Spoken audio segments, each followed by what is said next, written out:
Hi, this is Dr. Booz. I was just finishing up my day, and before I left today, I wanted to take a minute to record this, to send it to my patients, to thank those of you who are my patients for being my patients. This has been a tough year for my family and I.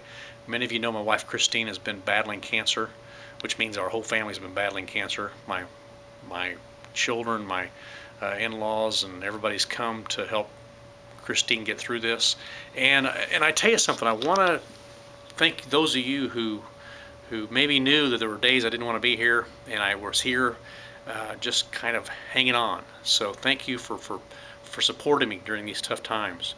You know, most of you know that I work at Cancer Treatment Centers of America, and I do want to recommend something to you, and that's that if you ever have anybody who has cancer in your family, if it comes up, it'll knock your knees out. You don't know what to do sometime.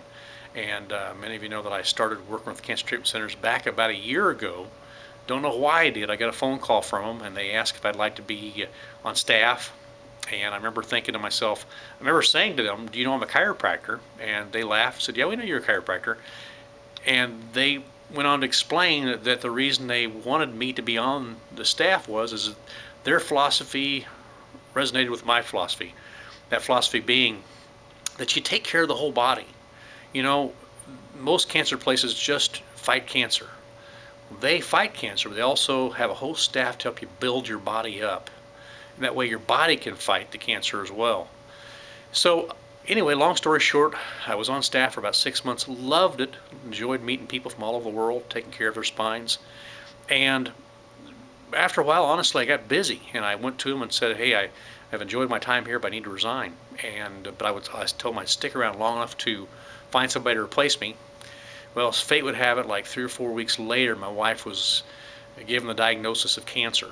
Now, she had stage 3, actually stage 3B, for those of you who know much about cancer. There's 4 different stages, and 3B is a tough stage.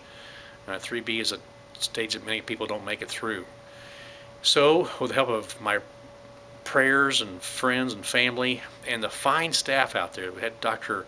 Kettrell, one of the finest oncologists, Dr. Griff, one of the top 5 oncology surgeons in the United States, all right here in Tulsa, worked to get Christine back to where she is now. And she's cancer-free, and I thank God for that. But I want to let you know that in case you ever have a family member, know that we've got something right here in Tulsa that you can go to for strength and for healing. I'm going to be there for a long time. I've bonded with the place, I guess you could say, because of our experience there. But you know, getting back to how chiropractic is involved with something like cancer, you know, recently there's been a lot of studies that show that oral hygiene can affect your heart. They found that if you have certain types of poor habits with your teeth, and there's certain types of bacteria that build up, it can affect your arteries, affect your heart, and be devastating to you. Well, just like oral hygiene is important to your cardiac health, your spinal hygiene, how you take care of your spine, is important to your whole body health. You know, if your spine is not in proper alignment, it'll put pressure on those nerves that go to every single cell and tissue in your body and controls the very life of it.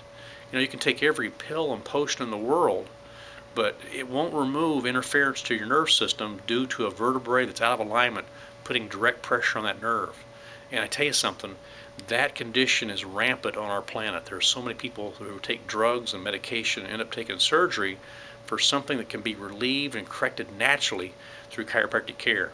So I, again, just want to make this short. Just want to say thank you again for being my patient, and I look forward to sending these little messages to you, little suggestions, little things you can do that may influence your health positively, make your choices more sound for you and your family. And again, thank you.